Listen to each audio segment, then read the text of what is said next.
Herbology in room 420 with me, your garden gay.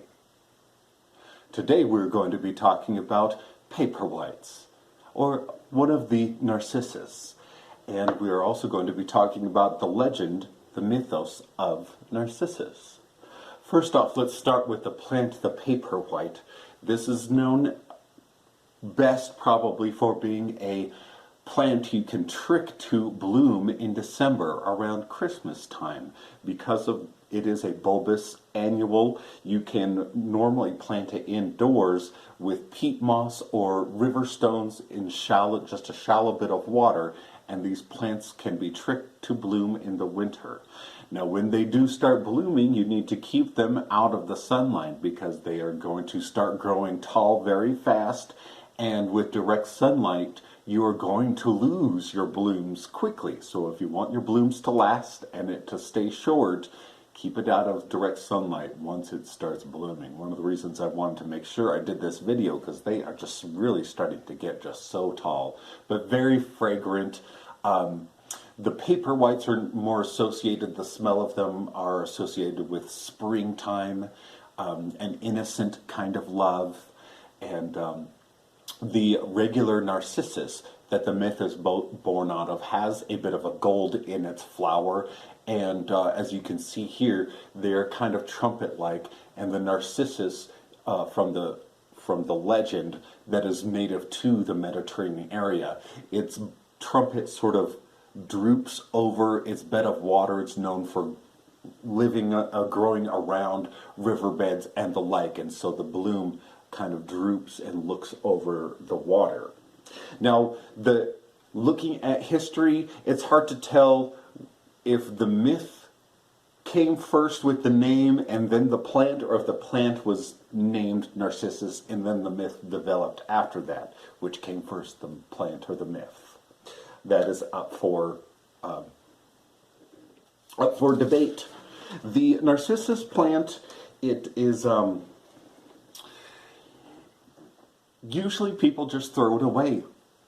But what you can do is you just save your bulbs and get them ready, harvest them, get them ready for the next season, and treat them and plant them again and get them to sprout. People usually just throw them out because they think it's just useless. It's not going to bloom any other time. Once it's done blooming for that year, it's done. So people usually just throw them away. So let's talk about Narcissus. Narcissus was a well-known hunter.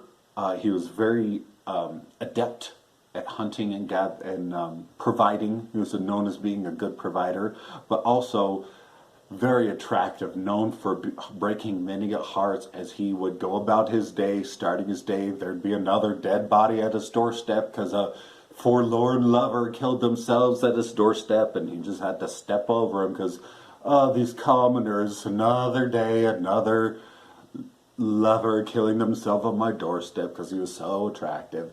But Narcissus was the son of a river god, Cephissus, the river god, and the nymph Liriope,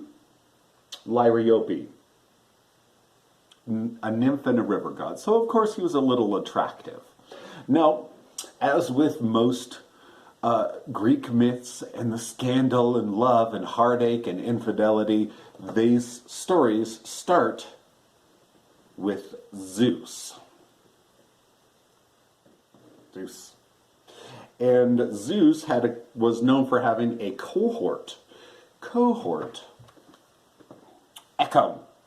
Echo was always known as, like, Zeus would come up and be like, "Hey, Echo, listen, my wife, Hera, she's going to be coming around looking for me, but if you could, like, distract her or give her a good detour so I could get away, that'd be awesome, man. And yeah, so if you could do that, I'm going to go over to this pasture and turn into a bull.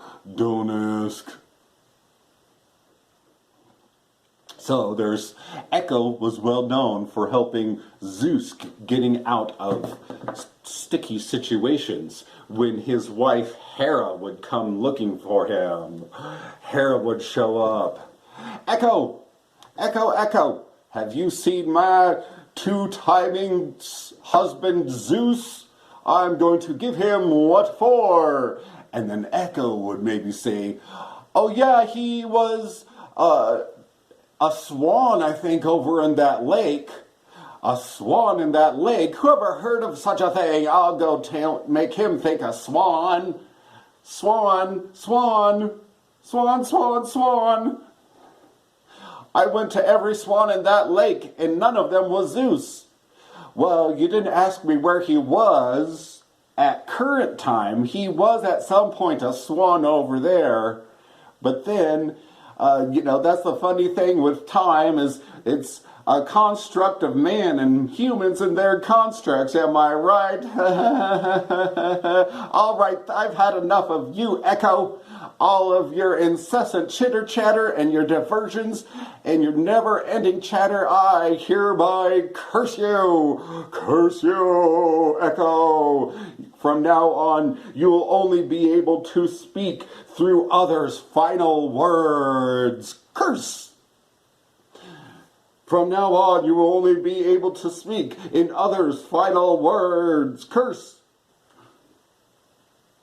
So that is the story of how Echo became Echo, because he helped out Zeus and Hera wasn't having any of it.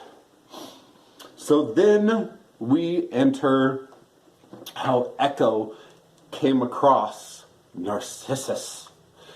And Echo just fell in love with Narcissus. Yet Echo could never express how Echo felt, because Echo could only speak in Echo. And so Narcissus never knew that Echo was just another person that's fallen in love. And Narcissus, though, grew the ire of Nemesis. And here comes Nemesis.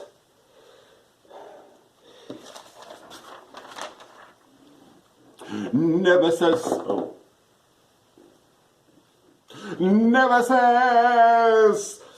I am Nemesis, goddess of revenge and retribution, punisher of hubris. I am mother of Helen and sister of Hypnos. I hereby curse you. If you don't share your love with others, it will be your undoing. If your only desire is the unattainable, you will always be on the chase. As sure as Sisyphus pushes up his boulder, so too you will chase the unobtainable. I retribute you, Narcissus. And so, Nemesis enchanted a pond, and as Narcissus was out doing his hunting, because he's such a good hunter, he happened upon and was drawn upon the cool reflecting pond, and sees himself at a more beautiful, youthful, attractive, younger version of himself, and he finally knew what it was like to be all those others who fell in love with him, for he had fallen under his own spell. And it was at this point, through all of these huntings and fightings, Echo had followed Narcissus through Echo's devotion. Can you stand? Yes, he can stand. No, almost. Yes, he can stand. Awesome. And as Echo gazed into the pond, he would say to his his reflection, as if it was almost someone else, "You are the most beautiful being my eyes have witnessed." And Echo would get to say, "You are the most beautiful being my eyes have witnessed. You are most worthy of my love." And Echo would get to repeat, "You are most worthy of my love. May I be as bold as to touch your face." Echo would get to say, "May I be as bold to touch your face." And Narcissus reaches out to the pond and he touches it. and it would cause a ripple, and his love would go away. No, don't go, he would say, and lean forward, and Echo would say, no, don't go, and lean forward.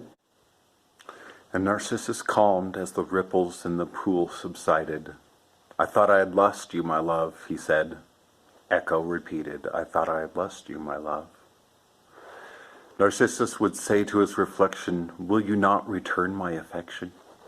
Echo repeated, will you not return my affection?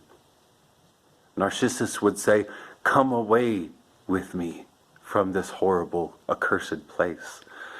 Echo would repeat, come away with me from this horrible, accursed place. Narcissus would say, I cannot bear to be part from you. Echo would repeat, I cannot bear to be part from you. So Echo was there cursed at an impasse, watching Narcissus slowly transform, metamorphosize into this flower overlooking the water. And Echo swore then a life of solitude and loneliness for fear of interacting with another and having another heart broken. So you can still hear Echo this day in canyons and deep valleys, only repeating others' last words.